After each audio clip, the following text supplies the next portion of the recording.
that advantage. You get up to the altar, you roll the dice. Because he puts on his best face. He will put on his best face to show you his best face.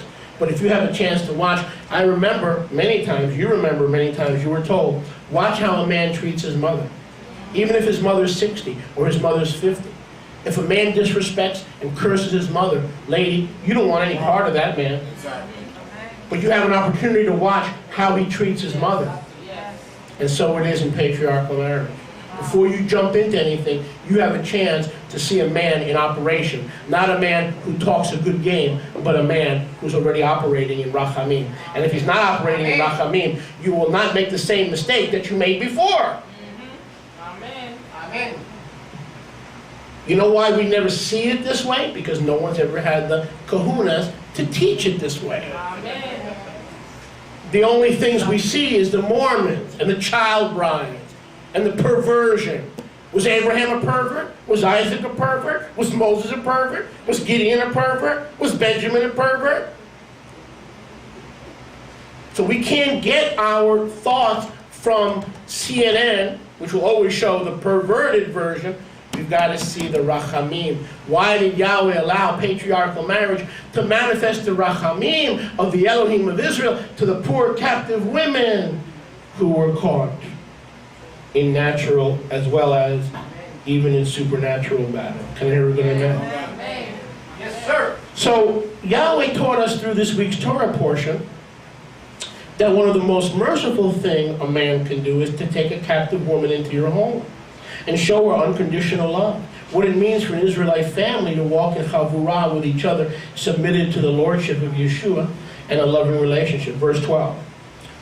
Then you shall bring her to your home, to your bayit. What does the word bayit mean? What does the word bayit mean? To your house, and she shall shave her head and trim her nails. Let me read this so we don't dwell on this too long. When you are a man, either single or looking for a second or third wife, according to Torah, you cannot merely bring her into your home and neglect her because she's a captive woman. You must give her the symbols of believers' mikvah.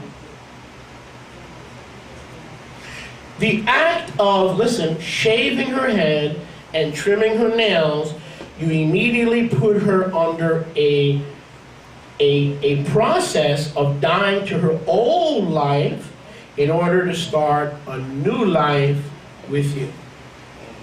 So Yahweh wanted the man to trim her nails and shave her head, meaning the old man is dead, the new man is coming up in Yeshua as part of a vibrant, growing, merciful, loving, caring, nurturing Israelite family. Can I hear a good amen? Amen.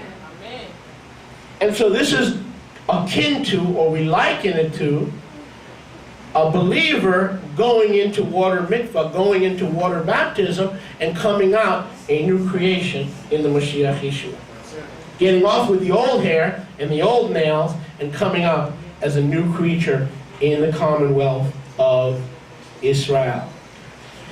The trimming of the nails and the shaving of the head is symbolic of the start of new life, Darrell. Verse 12. Deuteronomy 21:12. It's symbolic of the start of new life for this captive woman. Do you see the word sex here yet? I don't see the word sex, Bruno. You see the word sex here? Yahweh says, I know your gonads, I know your hormones, so just go ahead because I am Yahweh. Is that what it says, Bruno? I don't see the word sex or sexual pleasure here. It has to do with liberación. It has to do with deliverance. Yahweh was the deliverer. Yahweh is the deliverer. Yahweh will never stop what? Being the deliverer. And he wants to do for captive women who are captive in the spirit or in the physical what he's done for you. So, when we show a captive woman the mercy of the Elohim of Israel, we do that through a caring and loving patriarchal family. Now listen carefully, because I don't want to go into this too much. It'll just take too much time. If I was to treat this subject correctly, Bruno, and I'm still under a heavenly gag order to do that, apart from the Torah Parsha. I said apart from the Torah Parsha. Honestly, one of the reasons, there are many reasons, that I cannot teach this as a series, it would take me 6 months. That's how deep Yahweh's Rachamim is for people. It would take me 6 months. Every week. Now let's be honest. Okay, let's be honest.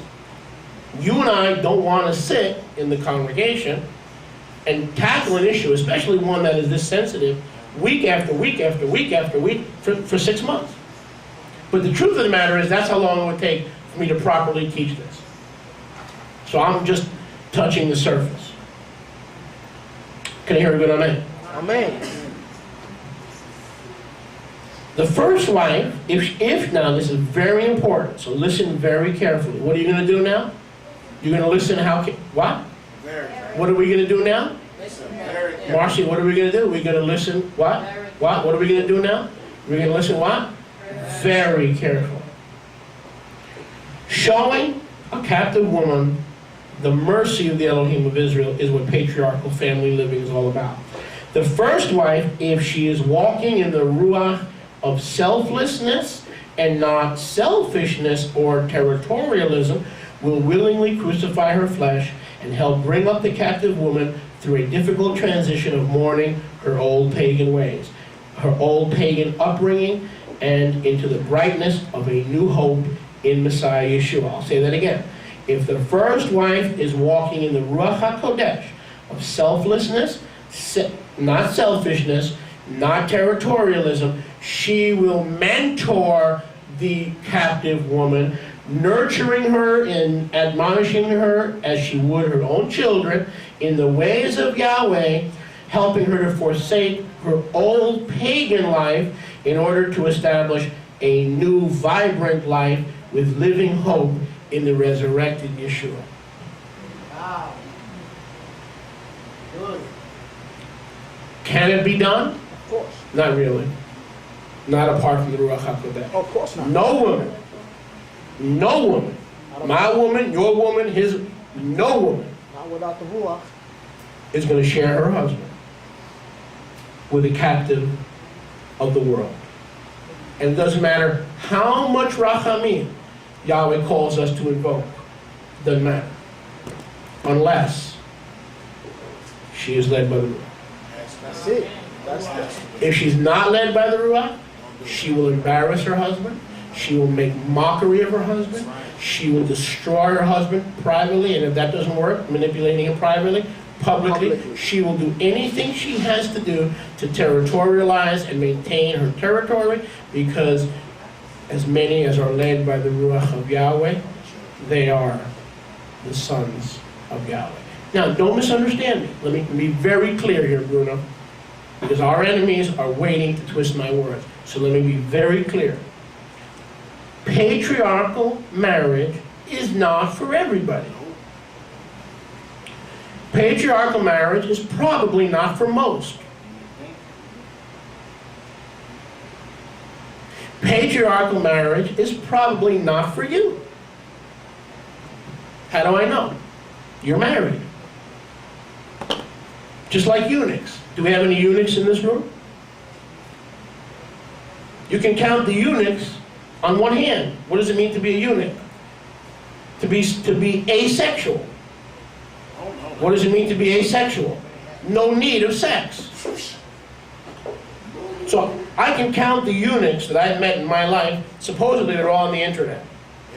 Supposedly. I've never met a eunuch. Because when the fire burns down below, they seek for a hose. When that come on now. Now talk to me, Charlie. When that fire burns down below, the first thing they look for is a water hose.